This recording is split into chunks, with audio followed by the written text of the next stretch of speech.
I tried to find people that had this really successful business and had a life outside of it that actually resembled a life that I might want. So not like, constantly at work or on calls when you're kind of at your kid's soccer game. Like, how do you actually build a business like that? And I found quite a few people, not a ton, but I found a few, and I found kind of the underlying through line or similarity through all of these businesses was they had very clear systems. So I saw that systems really were the thing that was differentiating people from this business that was leading to burnout or overwhelm, or a business that didn't even resemble the thing that we thought we wanted, which was freedom and flexibility, versus this thing where, it's like we get to build this business and life on our own terms. Hi, I'm Chloe Deco, and with more than a decade of experience working with thought leaders, I've witnessed firsthand the impact of conviction combined with purpose-driven entrepreneurship. This podcast shows you how to authentically bring together leadership, equity, and marketing to build your authority so that you can grow your impact and scale your business. This is a space for elevating women's voices and redefining what it means to be a thought leader. Together, we'll unlock the potential of our bright voices and create a ripple effect of change that resonates far beyond the realms of business. This is the Bright Voices in Business podcast. Now let's dive into today's episode. Welcome back to the Bright Voices in Business podcast. Today, we're going to talk about how to make time for pursuing thought leadership so that you can scale your business and impact without adding a whole ton of extra work on your plate. And joining me today is a very special guest, Kate Rosenow. Kate is a business systems strategist and the owner of Work Well with Kate, where she gives women tools to streamline their businesses so that they can make more profit and be less busy. Hi, Kate. Thanks so much for joining me. Hi, Chloe. Thank you so much for having me. I'm so happy to be here. I've been really looking forward to this conversation. One of the key things that I hear a lot from women entrepreneurs, especially those who have been in business for a couple of years, are saying like, I am at absolute max capacity. I really want to scale. I'm trying to get creative with how to do that. Maybe they're like pursuing different types of offers or bringing contractors in or hiring staff. And yet still, even with all this creative problem solving, they are struggling with growing their capacity in a way where they can spend their time wisely and on the things that make the most sense for them. And I know when I talk about thought leadership, they might be saying, great, that sounds wonderful, but how am I going to do that when I'm super busy? And so I thought you would be the perfect person to kind of talk through this, because not only do you offer and know a lot about how to make this happen, you've lived and breathed where they are today in the past. And so wanted to see if you could share a little bit about your story and how you ended up doing what you're doing today. Yeah, absolutely. Gosh, it gives me chills thinking about it, because I remember how stressed and overwhelmed I was when I was in that position. And I would give any amount of money to not be in that position. So I can totally sympathize with that, because you're right. I was totally there. So I started my first business in 2013. It was a career coaching platform for women. I started with a co-founder, and we were very lucky early on to see success. And so from the outside, our business was doing incredibly well. We were being featured in Forbes, had this great podcast. We had all these Instagram followers, newsletter subscribers. Like, it looked like the dream, quote unquote, that you see for business. But inside, it was an absolute dumpster fire hellscape, just like craziness, because we said yes to everything. We were trying to keep up with demands. We kind of had this mentality of well, it might go away at some point, or there might be a time when these, publications don't want to talk to us, or people aren't as excited about this thing. So let's go, go, go, move, move, move, do everything we can, and kind of just never stop. And that led to, as you might imagine, extreme burnout and fatigue, in a position where I felt like I didn't even really want to run a business anymore. And the truth of it is, I didn't want to run a business like that, like the traditional kind of, back in the day, we used to call it the Gary Vee mentality of just grind, grind, grind, hustle, hustle, hustle, sleep on the floor of someone's basement, eat ramen noodles, and just dedicate every waking moment to your business. And I was like, hey, I thought I wanted this, but I absolutely do not. And so I took about 6 months and tried to find people that had this really successful business and had a life outside of it that actually resembled a life that I might want. So not like, constantly at work or on calls when you're kind of at your kid's soccer game. Like, how do you actually build a business like that? And I found quite a few people, not a ton, but I found a few, and I found kind of the underlying kind of like through line or similarity through all of these businesses was they had very clear systems. They had very clear ways of doing things, processes and procedures so that that person could get out of the kind of like day-to-day or admin things or things that didn't require them to come in and do the things that really did require them. And so, I would meet entrepreneurs that had 7 kids, that had $1 million business, that were getting their PhD, all of us at the same time, and would like take time for my call and not be stressed about it at all. And like that to me was so foreign. And so I saw that systems really were the thing that was differentiating people from this business that was leading to burnout or overwhelm, or a business that didn't even resemble the thing that we thought we wanted, which was freedom and flexibility, versus this thing where, it's like we get to build this business and life on our own terms. So I came back and kind of implemented slowly everything I had learned, and we continued to grow as a business. And it was just amazing to see the night and day difference whenever we started implementing systems. And so I exited that business and then decided this was the thing I really wanted to be doing, because at that time I had been out of college for a significant amount of time. And I felt that I was so far away from the career coaching, and I was getting so many more questions about how do you start a business? How do you run a business like this? I see you're going to visit family and doing these other things. Like, how are you able to do that and run this business? And so that became much more my passion. So that's really the why behind Work Well with Kate, is that experiencing that and realizing how bad a business can feel, even if it's successful, if you don't have the right systems in place. That realization to me really just became the driving force behind the work I do now. Yeah, I love that story. And I think it resonates with a lot of people because many entrepreneurs, I won't say everybody, but many entrepreneurs start a business because they do want that freedom and that flexibility, and they want to own their own calendar and be able to have this autonomy over their work.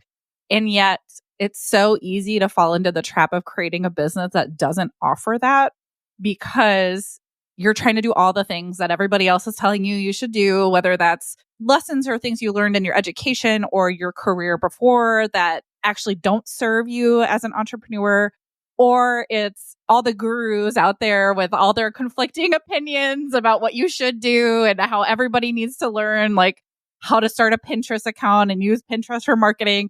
I could get on a whole tangent on that. So what you're doing is so important. And I love that being able to implement these systems really actually frees up the time to spend on what matters most in a business. And so I'm curious from your perspective, because you work with lots of different business owners, what you feel business owners should be spending their time on instead of the in the weeds work that we tend to fall into a lot of the time.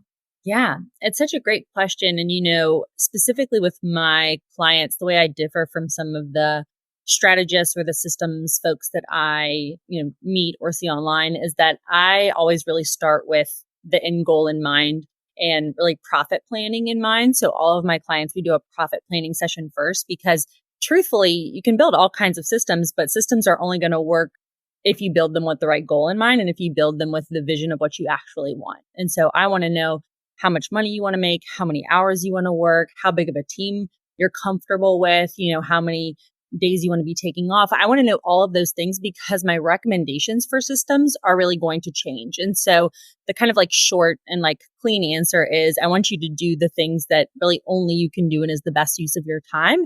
But we figure that out through this profit planning and kind of business auditing session where we say, okay, what is the ultimate goal and what are the things that you want to be doing and how much time do you want to be putting into your business? Because if you want to put 10 hours a week versus 40 hours a week, the things you're going to be doing are a bit different and your priorities are going to change that too. There are certain things that I haven't outsourced that some folks come in my business and they're like, really? Like you're still the one doing this? And for me, part of running a business is doing the things that I want to do. And so it's like, if I want to be, writing the newsletters, or if I want to be coming up with the graphics, if that's enjoyable for me, that's a goal for me. Like it's a goal for me to spend my time the way I want to spend it. Now, if my money wasn't what needed to be, and if, the hours weren't where it needed to be, that would change and that would shift. So that's a big difference. I don't like people giving themselves out of like, well, I like it. I'm like, okay, well, everything else has to be in place first and then do whatever you want with your time. But that's why I really focus on that profit planning session and focus on the numbers first, because then once we hit those goals, do whatever you want, work in your business as much as you want. But I want to know that we're building something that's going to get you where you need to be. And that always informs what you quote unquote should be doing with your time. And those priorities are a little bit different for everyone, but it's usually the things that only you can do are the best use of your time. Yeah, definitely. What are some examples that typically like a CEO or founder could only do? It's only them that could do that specific activity or task. Do you have some examples you can share? Yeah. I mean, specifically for thought leadership, and maybe this is controversial for some people listening, but like what you're selling is your perspective and your voice and your thoughts. And so really only you can be putting those to paper or thinking through those. And so it's maybe counterintuitive, but your work time might not look like work. It might look like you taking a walk and listening to your favorite book. It might look like you having coffee with someone in your industry to kind of chat through your ideas. And so when you're selling, that product of like thoughts and opinions or methods of something, like that is the most important thing you can do. You can have someone build the sales funnel. You can have someone talk about the marketing and the PR. You can have someone to talk about the operations piece and how people are going to pay for it. But your thoughts need to be yours if that's what you're going to be like kind of selling and marketing to folks. And so I think the work that only you can do, especially for folks in that situation, whether it's program or a course or a TED Talk, is focus on that content and make it the best it can possibly be, because then the rest of it becomes so much more easy when that piece is done. I find so often people are like trying to figure out the Pinterest board, or they're like, I need to get on Kajabi. And I'm like, we don't have content yet. Like we don't have a course. We don't have anything to put in there. So like we're going to be paying this membership fee for whoever knows how long. And we actually need you to write the content, record it, film it, do whatever. And so often I see people, I call it productive procrastination, where it's like you're doing things, but we're wasting time. We're procrastinating because we don't want to do the thing we know we really have to do that's maybe a little scary or out of our comfort zone, but it is the thing that no one else can do for you. You can't hire someone else to create your voice and create your methodology. At least to me, that lacks some authenticity and I wouldn't recommend it. But I think that specifically for the folks that are probably listening to this podcast, that to me is the best use of your time. And so going back to the business owner that I mentioned, who has like 7 kids, this huge $1 million business, is getting on the phone with me.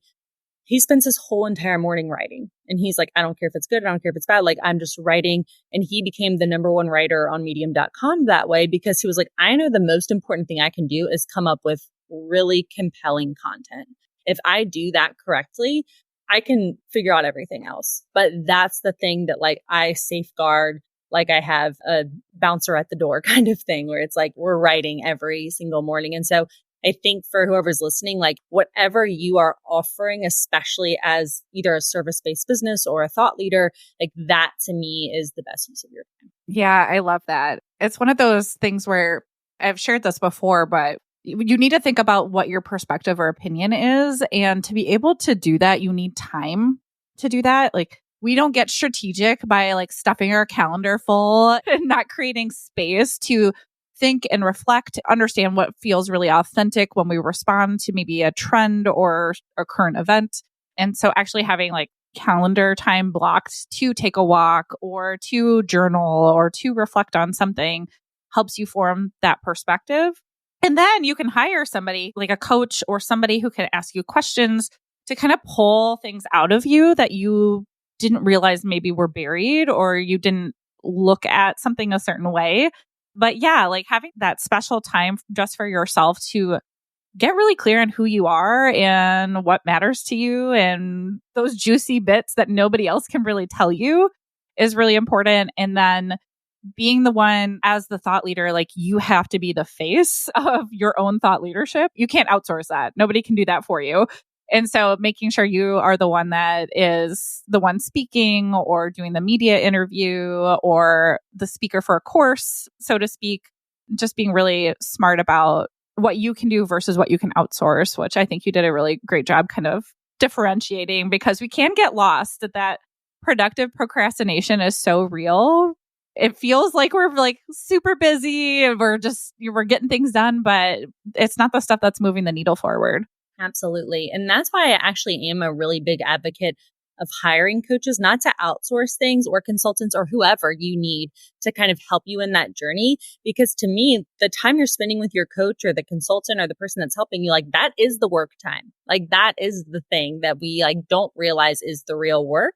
And so even if you're not outsourcing it, for a couple of my clients, we joke that like them hiring an assistant was just them hiring like an accountability buddy. They're like, I would have never done this, but now that this person needs this thing from me or is asking me about it, like I've got to deliver this to them. And so I think that if it's not pure outsourcing, like if it's not someone totally owning that project, there are hybrid versions of that where it's like, okay, I'm meeting with my coach and I know that's going to force me to write before I have that next meeting, or it's going to force me to record that new video. Or for me, like I have a videographer come to my house once a month who's like, I'm here to record the reels. You don't get to just like sit on the couch anymore and think about the reels. Like we're here, we've got the lights, we got the camera, we've got the, teleprompter set up, we've got it all done.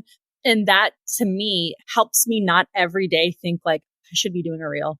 I should be doing a reel. I should. And it's like, I no longer have that voice, which is so much heavier than just doing it. Like it takes us 3 hours to record 60, 70 reels. And like, then we're done. We're done for like sometimes 6 months. And so I think sometimes we make it so much harder and bigger than it needs to be. And that to me is where outsourcing comes into play, not necessarily having to get everything off your plate. Some things you can completely outsource, but some things it's like, I need you to be here with the camera. I'm going to say the things, but you're going to record it, edit it, put the captions on. And so I think sometimes we get stuck on like, I want to outsource social media. It's like, whoa, that's really like 80 tasks in one. Like which ones? I can outsource this piece, but not this piece. Or like I can have someone write the captions or make the pretty graphics, but like it's my words. No one's going to be reading my Instagram thinking, did she write this? Or I don't want anyone reading it. And it's something that like maybe I wouldn't even condone, or it's watered down because someone else wrote it and it doesn't sound like me. And so I think that that's even a place where sometimes we get stuck and we're like, well, I can do this part, or I should be the one doing this. It's like, you can have help, you can have support. You don't have to like outsource doesn't mean all or none, essentially. Yeah, that's a great example with the social, because coming from an agency background, delegating and outsourcing is like pretty natural for me. And yet, when I first started my business, I was like, I want to outsource social because out of all the marketing things I could do, it's not my favorite thing to do. And I hired somebody and she was wonderful and lovely and also very green because she had just graduated school. And so I knew it would take some heavy lifting to kind of coach her on my version of social media. And even with that, it did feel very watered down and diluted because I wasn't clear on my own message. So how in the world was she going to be clear on what I wanted her to say or do?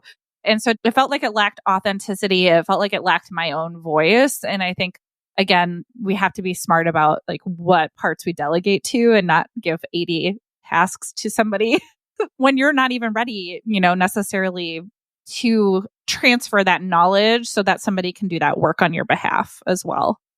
Absolutely. Yeah. Easily the most important work I've done in my business looks like vacation probably to a lot of people. I call it like a team retreat for one. Like I have like my team retreat by myself in the mountains and I'm like just thinking through these problems that either clients have brought to me or things that are on the new horizon or like, AI becomes this huge new thing. Okay, well, let me spend time because this impacts everything that I do. Like it looks kind of like just being on my computer, like tick-tacking away, like a course or what have you. But that's so important for me so that everyone else on my team can do what they need to do. Because if we know something new or different or something's changed, especially in systems that we're in, they change weekly. Like some of the most important stuff I do is just read newsletters and, stay up to date on things and think through new problems, new initiatives. And so I think we're so used to in a 9-to-5 role looking like we're working, or businesses like emails, documents, Excel sheets, having meetings, putting things on the calendar, responding to the email. It's like, as a business owner, it doesn't always look like that. And so it can be deceiving, or we have to have this unlearning moment of like, actually, work's probably going to look a little different. And we need to be okay with it. Yeah, that unlearning is the biggest surprise that I experienced in taking entrepreneurship on. I didn't realize how much of it was almost like my self-worth was wrapped up in like how many emails I needed to respond to and chats I needed to respond to and how full my calendar was with meetings. And I realized I was kind of wearing busy as a badge of honor and having to take a step back and realize like that is not how I'm going to be successful as an entrepreneur. Yes, it's important to respond to emails and it's important to have meetings with the right people. And, there are other things that are going to be a better use of my time and energy. So yeah, it totally resonates with me that you're recommending that. Absolutely. So I'm curious, outside of kind of this productive procrastination, what other kind of challenges or pitfalls do women entrepreneurs tend to fall in that prevent them from maybe using their time and their energy in the best ways? Yeah, I think the one that I come across most often is when there are things that should or could be outsourced. And there's this feeling of like, I do it best, or there's this ownership over it, or like, it's going to take so much time to explain it to them. So I'm just going to do it. And it's not worth it to forward her this message because, it'll take her 10 minutes and we have to hop on the phone. And the truth is, and no one wants to say this, I'm happy to say it because I've gotten to this place in my career and I don't want to work with people that aren't ready to do the work, but outsourcing is not better immediately. Like outsourcing is actually going to make your business worse in the short term because now on top of doing all the things, you have someone who doesn't know about the things that you're having to tell about the things and you're having to create a lot of things and we're making SOPs and we're finding new people and we're spending more money. And so for like 3 to 6 months, sometimes it can be like, actually, you've just made my business a lot worse. Like you've made everything harder. I'm spending more money, more time, more effort, but then it's exponential from there. It gets 80 times easier.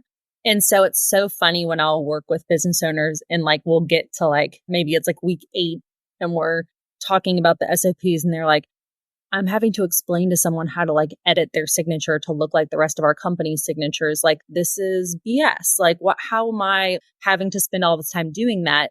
But building those foundational systems is what's going to allow for you to like go on vacation for 3 months and the ship is still sailing and everything's good from there. Some people might have seen it on my Instagram recently, but I shared that like I have someone taking over my client communications while I go on my delayed honeymoon.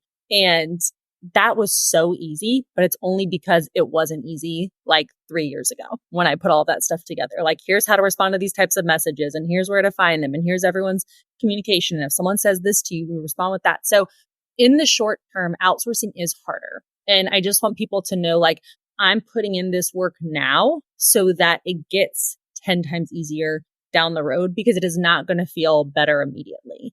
I think that's kind of the disillusion some people feel, and they kind of have this self-fulfilling prophecy of like, I don't think it's worth it to outsource. I think it's going to be harder.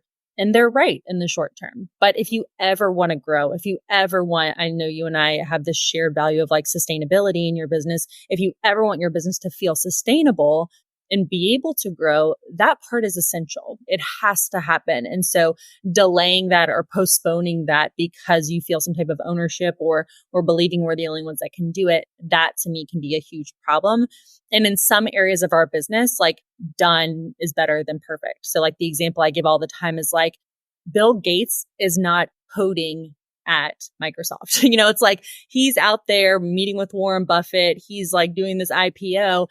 He's better at coding than some of these people, for sure. No question. Like there's some people working for him that aren't as good at that job. But if he said, I'm better at all of these things than all these people, I'm going to do all of them, there's no way Microsoft would have become what it became because he would be too busy doing all these little things. So like that goes back to the conversation we have of like, how should we be spending our time? And sometimes we don't even see the forest through the trees of like, me doing each of these little things means I'm not on this podcast, or I'm not meeting with this important, potential client, or I'm not going to that thing where I could have met that person that gets me on the TED Talk stage or on Good Morning America. And so I think sometimes we don't even realize what we're missing out on. And we're so afraid of that thing that is inevitable, but is actually going to make everything better, which is the really hard work of putting the systems in place. Yeah, it's definitely an investment up front. And yet it pays dividends down the road, because you are doing the hard work now. Like if we think about keeping the end in mind, like if the end in mind is that you want to take 3 months to go on a vacation and tour Europe, and this work right now enables you to be able to do that later. So yeah. This kind of reminds me, this is slightly off topic, but I know that you have a story to tell about somebody who kept showing up consistently, even when it was hard for their business. And I know you've shared a little bit about like how people can sometimes get really critical of the person who keeps showing up for their business, even though maybe they have a small following or they have something. And it just kind of like what you were saying before piqued that story in my mind. So do you mind sharing a little bit about this person who showed up for his 10 attendees over and over again?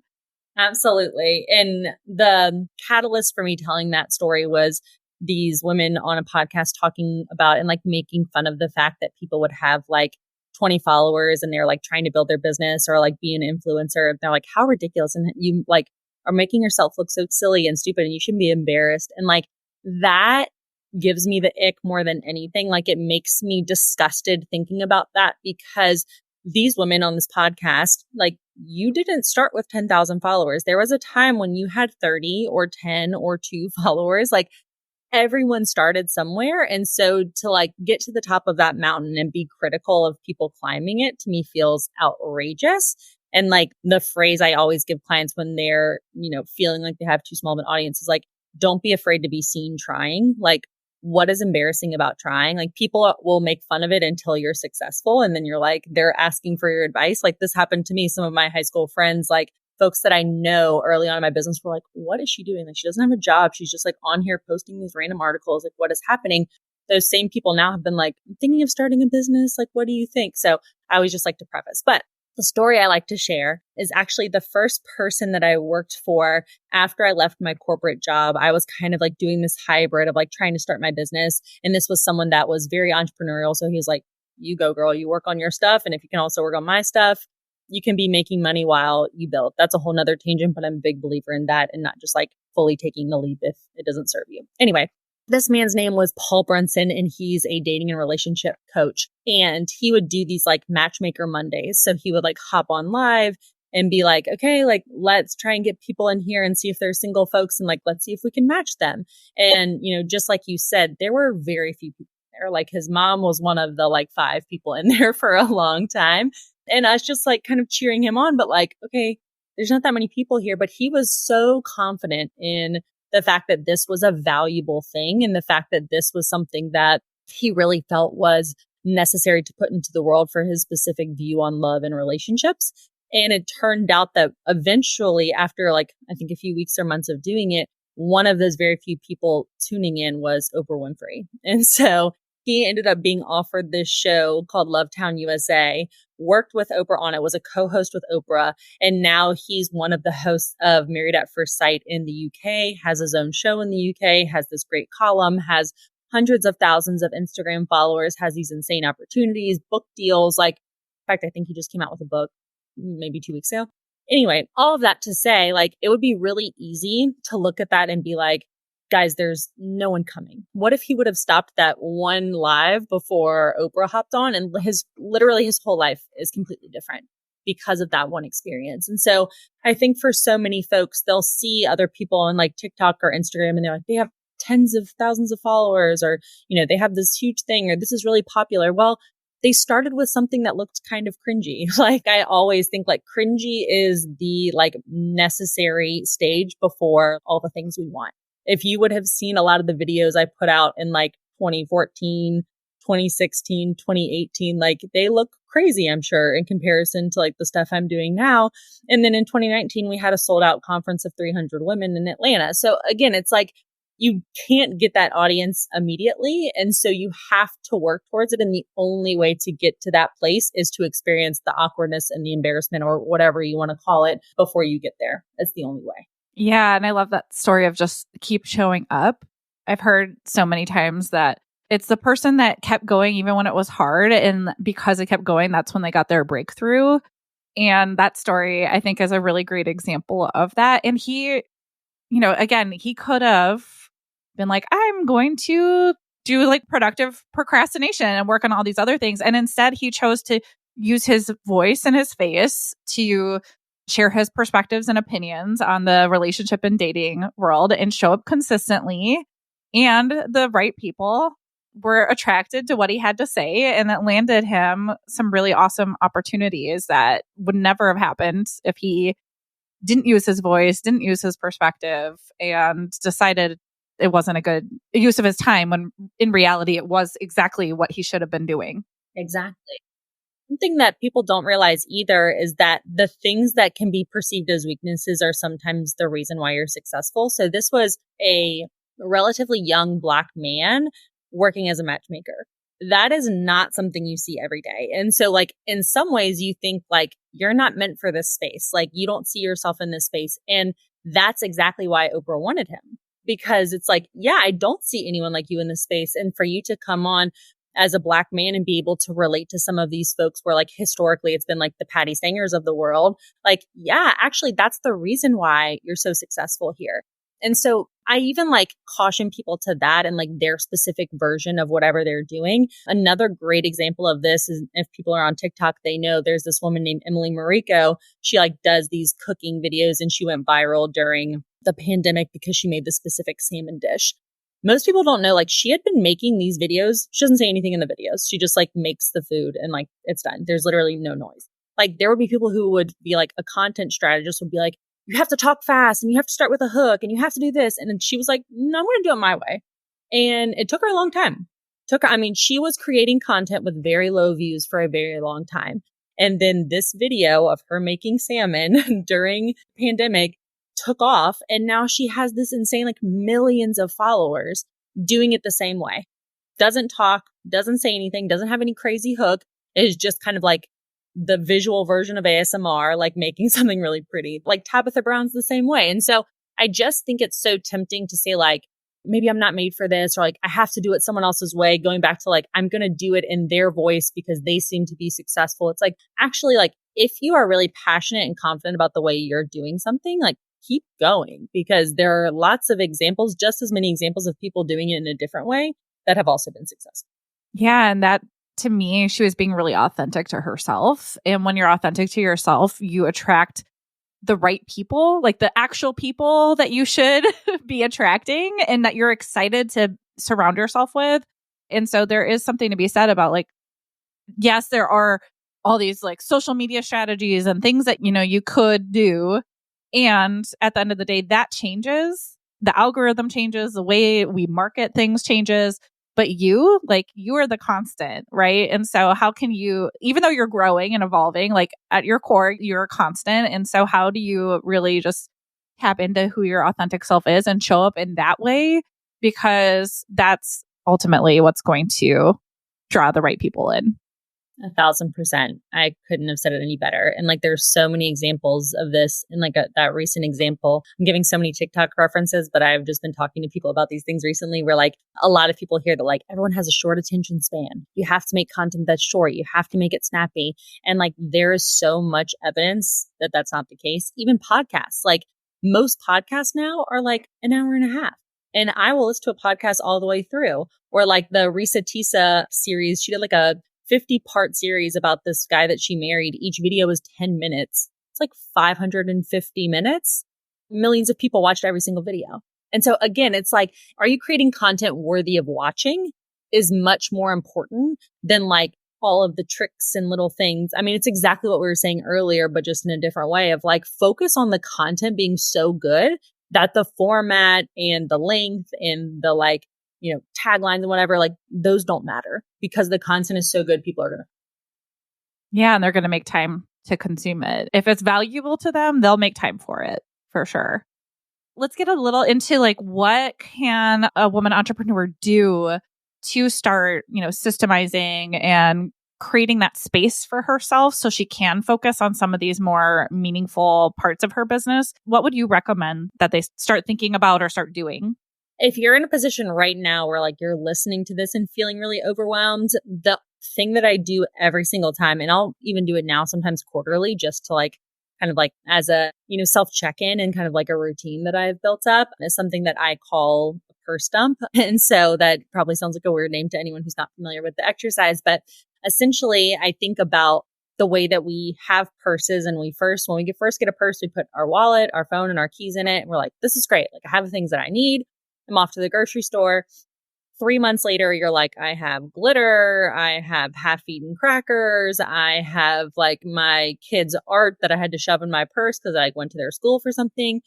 And it's so cluttered that we can't even find the things that like the purse is meant to hold. Like, we can't find the keys in the bag, and we actually left them somewhere, so we didn't realize they were in our bag because our bag is full of so many other things.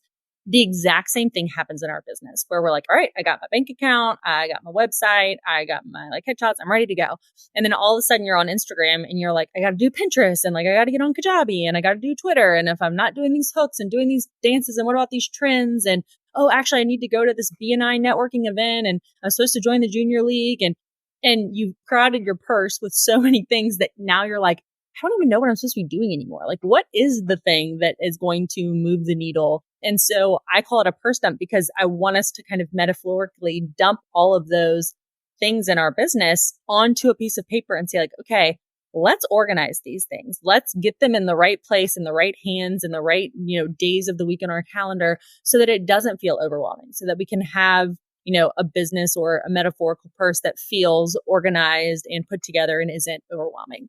And so the way I do that is I literally will write down stream of consciousness, just like everything that's on my either mental to-do list, or I'll look back over my calendar over the past 30 days and just see everything that was made a priority on my calendar.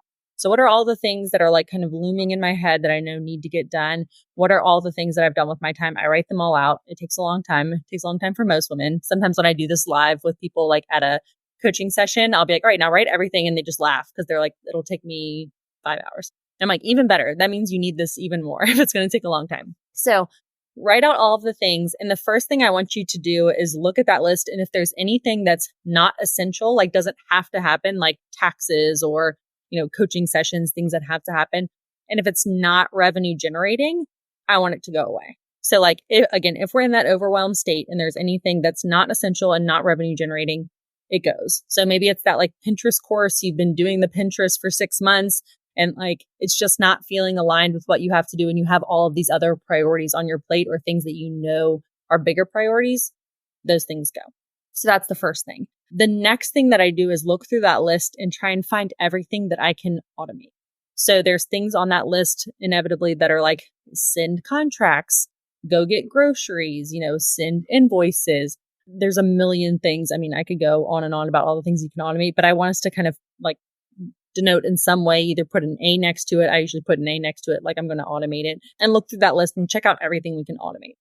The reason I like doing this in this particular structure is because when we look at everything we need to automate all at once, then we see there's probably a program or a handful of programs that can handle all of it. One of the ways a lot of the business owners I work with get overwhelmed is they have like one software for this thing, one software for that thing, one software for this thing. And it's like, okay, we're doing contracts over here. We're doing invoices over here. We're doing client documents over here.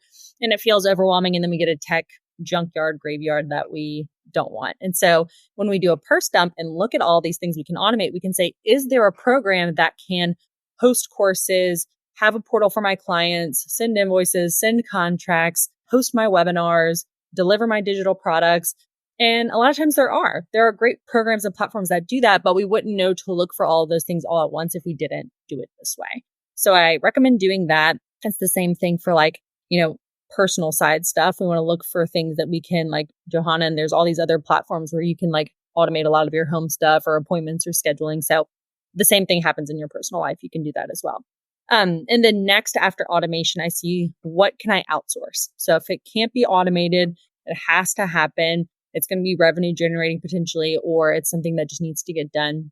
Then I look at outsourcing. So I want to look at everything on my list. And is there anything on my list that's been there for more than 90 days? And if it has, then like I have to outsource in some way. So like that means like, and maybe it's writing the book. Okay, I can't outsource writing the book, but like I have to get a book coach. I'm outsourcing the accountability of it. And so I'm going to get someone to help do this piece of it. Or if it is something like, admin work, we maybe need a VA and we're wanting to outsource maybe like sending the recaps of the coaching calls, or accounting is a big one that's like first to go off the plate of like, I don't have to do it. I'm not an accountant.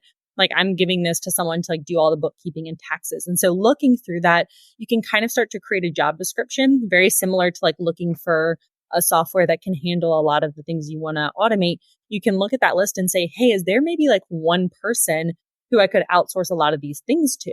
And a lot of times that's like an assistant, a virtual assistant, an online business manager, someone that can look at all of those things and take them on, all those responsibilities that you don't have to do. And then usually at that point, what's left on your list is the stuff that you have to do. Like we were saying, those are the things that like you have to focus on as the business owner. They're things that only you can do. And then when I look at that list, I do my best to do what I call batching, which most people are familiar with this concept if they've been working kind of like in this world for a while. But if you're not, it's the concept of like taking a block of time, whether it's a half day or a full day or like certain afternoons, and allotting it for certain things, whether it's writing or coaching or networking, whatever those things are that you know you need to do that only you can do, creating time on your calendar specifically for those things.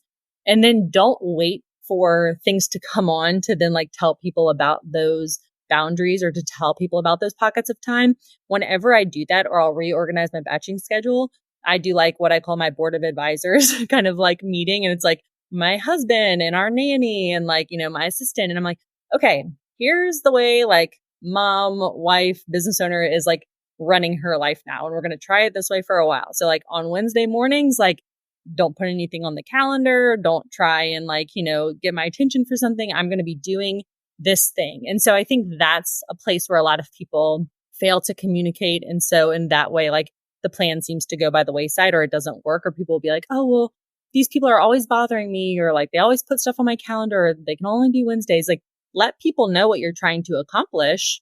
And when you try and have that conversation proactively, I find it can go so much better than just hoping people can read your mind and knowing that you like want a totally empty day on Wednesdays to be able to write your book or brainstorm or what have you. So that was a very long-winded explanation of like how women can do that. But that's the way I usually go through it. And again, I go through it about every quarter, like 3 months, just to make sure things haven't snuck on my plate that I don't want there, or inevitably a schedule has changed. Like my husband maybe is now like traveling more, or our nanny is having like this specific thing and wanting to, you know, do this in the afternoons. So inevitably the schedule changes a little bit. So it's kind of like a nice refresher point for everyone of like, okay, does this schedule still work for us as a family and as a business? And if not, what do we need to change?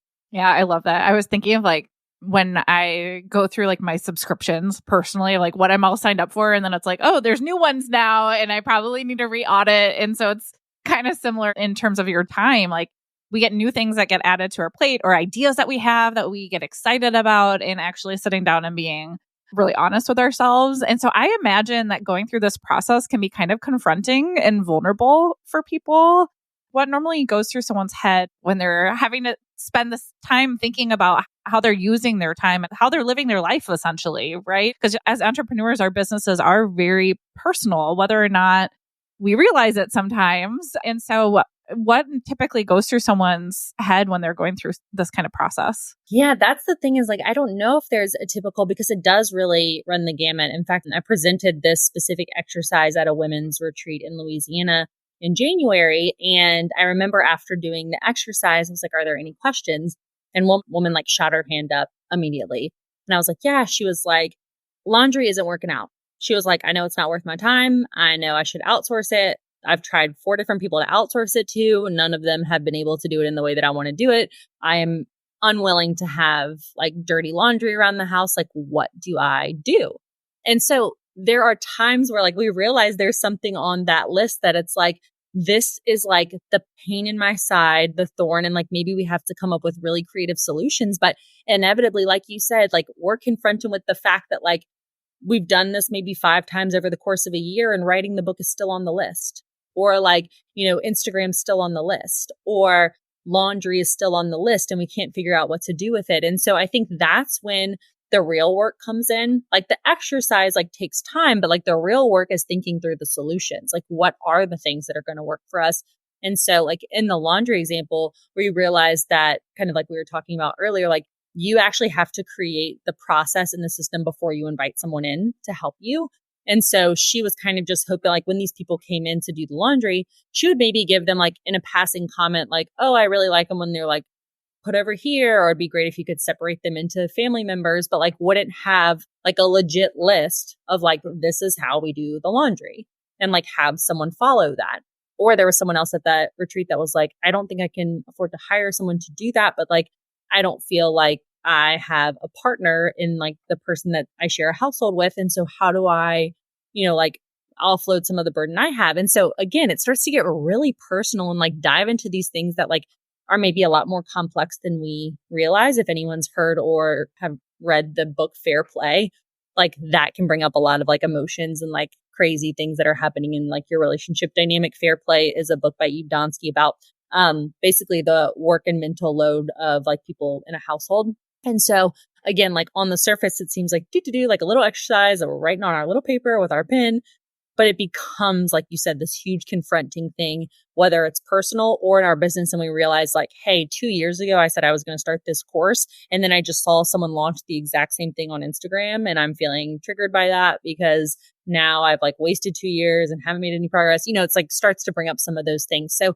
I think ultimately it's a really good thing that it brings up those feelings because it's showing us kind of like holding a mirror to ourselves. And the more honest we can be with ourselves about how we're spending our time or what our priorities are, or the fact that we haven't found solutions yet, but we need to, that will kind of naturally rearrange our schedule or at least rearrange our conversations so that we are addressing those things.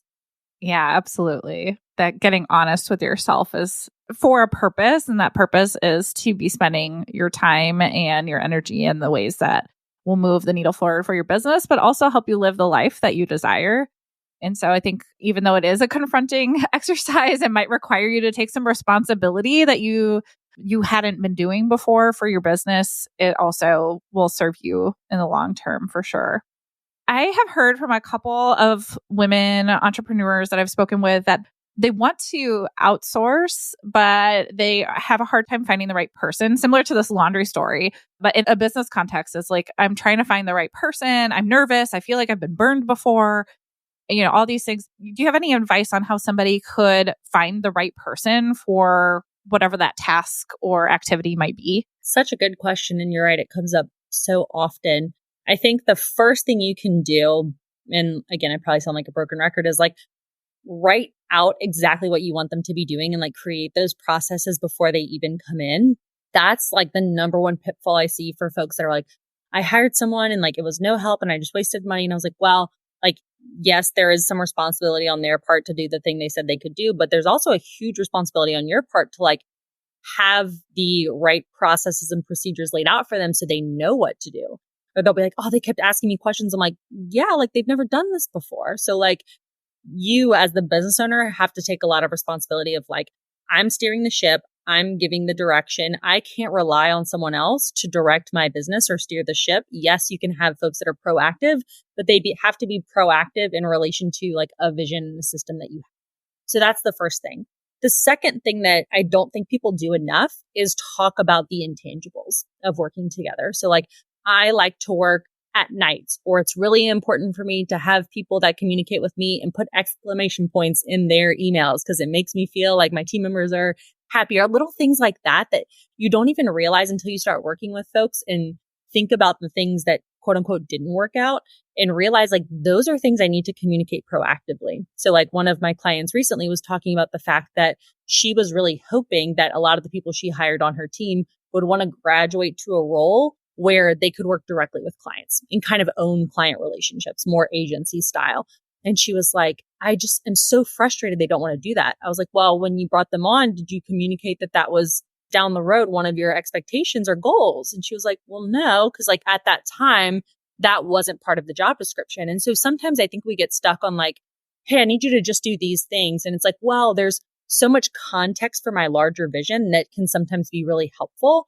And so I just did this recently. I'm partnering with someone on a new project. And I said, here's my vision for my contribution to this. I don't see it as the top priority. I don't see it as like the main thing that is going to be consuming my time. And if that's okay with you, I'd love to proceed. But if you're looking for someone that like this is their only, business endeavor. That's not me. And so things like that are really helpful. Or I want to have someone long term, or I want someone that can grow into this partner with me, or I want someone that uses Slack or text or is okay with phone calls. Like, we don't talk enough about the intangibles. And those are a lot of times the things that like break the relationship and make it not work. And so getting really clear on those pieces, I think, can be huge. In terms of like very tactical and practical advice, there's this website called outsourcingwithlove.com. And it's like these vetted folks. It's essentially like a dating site for like business owners and contractors, where you can go and like look at the profiles and like see who you like and like contact them and communicate with them. And so those are some vetted contractors that I think are great. I personally have hired wonderful women off of that site. I just haven't seen any men on there. So I've only seen women on that site, but I've hired some great folks off there.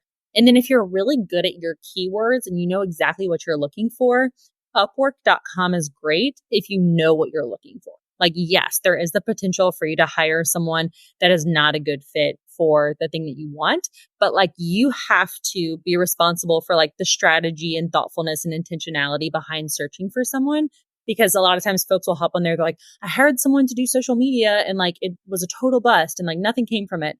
And I was like, okay, well, what did you expect from them? And like, what did they deliver?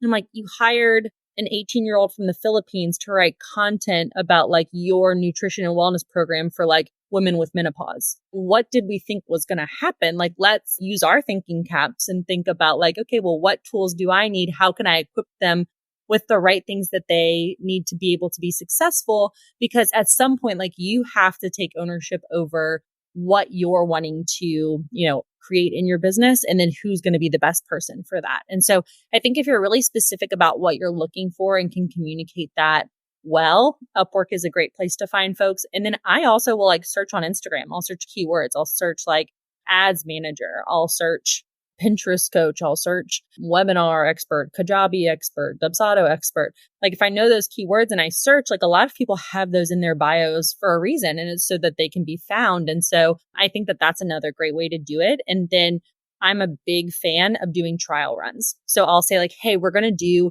a 30 to 90 day contract. After that time, we can reassess and see if this is a good fit. So I don't have to make that long-term commitment necessarily, or I can give them a test project to see how they do. So I'm like, okay, I'm willing to pay someone to test this out. And I don't have to immediately get into quote unquote a long-term relationship with them before I know if it's working or not. So those are some of the things that I think about when I'm hiring or looking for someone that can be helpful. But those websites, and then again, getting really clear on the processes and the intangibles that are important to me and the people I work with, that I think can make for a winning combination. Yeah, I'm hearing a lot about expectation setting for both sides. Like, what can you expect of the person you're hiring and what can they expect from you? I know in the agency world, sometimes we would have people hire us and be like, okay, go ahead, run the show. And we're like, hold on, wait a second. Like, we need to like establish relationship. We need to understand your business. We cannot do a good job if we don't get the information we need from you. We can't do a press release if we don't know what news is happening for your company. And it's similar, like if you hire a social media person, they need to know what offers you're going to be focusing on. It's an investment to be able to do that. And I'm also hearing that the why can be really important too. So I've recently heard an example of somebody who like hired somebody else to help them write cards to all of their clients to, express their gratitude and build that client relationship. And they forgot to share why they wanted them to be handwritten. And so the person, they found like this automated way to send all these cards out for them, thinking, hey, this is going to save you time and money. That was their why. And originally that person was so upset that they did not handwrite the cards, but they never shared like, hey, I want it handwritten because I want that person to feel special. Like, I took the time to write a card just for them so that they know I'm thinking about them and feel that special connection and relationship. And so again, taking time to say, hey, here's what I want you to do. This is how I want you to do it. But also here's why. Like, this is why this is important and how it connects to the bigger vision of my company, of my mission, so that that person, even if they get creative and they find a different way to do something, because I think we do have to give some autonomy there, depending on what the task is. they at least understand the why of what you're assigning them so that they're not losing sight of the whole purpose in the first place. Absolutely. And even things as basic as like, hey, like what level priority it is. Like, hey, I'm going to add this to your list. Maybe it's like, hey, I want to make stickers for my podcast.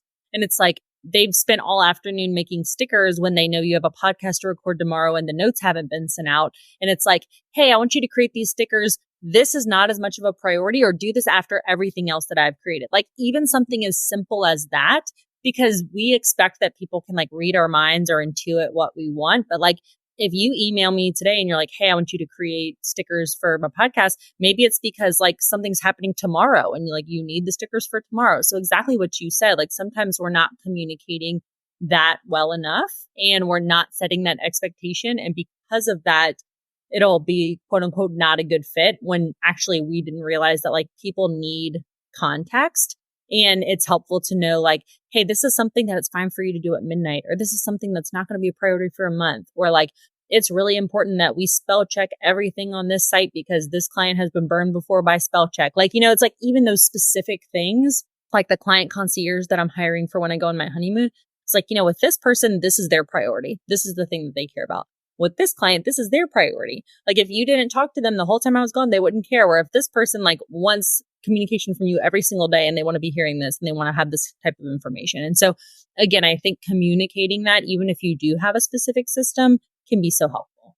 Yeah. And that I think also speaks to the fact that relationships are so nuanced, right? Like every person is different, every client is different, and providing a place where someone can have that context that they might need to be successful in whatever role you've given them, I think is really important. So thank you for sharing some of those kind of recommendations for hiring, because I know that can be a really prevalent concern for women when they do start to embrace the idea of outsourcing, but maybe aren't fully on board yet because they've either had a bad experience in the past or letting go of something that they feel like they've mastered or they're really good at or they love to do might be hard if they have high standards, and they should have high standards, but high standards that they feel like other people can't do. And so I think you've given them some really good practical ways that they can think about that.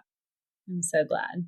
Okay. So thank you so much, Kate, for sharing all your tips around building sustainable business so that women entrepreneurs can really focus on the things that make the most sense for them and have a business that enables them to live the life that they want to live, because that's usually why we go into business in the first place. So if somebody is interested in learning more about you and what you do, where can they find you? Yeah, absolutely. I would say I'm most active on Instagram. So I'm Work Well with Kate on Instagram. And then you can find me at workwellwithkate.com. And that has kind of, all the latest and greatest of stuff that we're doing. And then if you have any questions, please feel free to DM or reach out. My email is kate@workwellwithkate. We're always happy to answer any questions or share any resources that we have. Thanks so much, Kate. I know the work that you do is so great in empowering and enabling women to create these businesses that actually fulfill their lives. And so I'm really excited to be able to share your insights with my listeners, and definitely recommend anybody to reach out to Kate who might need some help with systemizing their processes and getting their business organized in a way that enables them to have a better, more sustainable business along the way. So thank you, Kate. Thank you so much for having me. Thank you for joining me today. If you enjoyed this episode, invite your entrepreneur friends to tune in. Don't forget to connect with me on Instagram at West Haven Coaching. I would absolutely love to hear your thoughts on today's episode and continue the conversation with you there. And before you go, be sure to download my free guide, 5 Steps to Building Your Authentic Authority, which will walk you through how to grow your thought leadership in a way that's true to who you are and what you stand for. You can find the guide at westhavencoaching.com/steps or follow the link in the show notes. Thanks again for tuning in. Together, we are changing the faces and voices of thought leadership. Until next time, keep leading with authenticity and impact.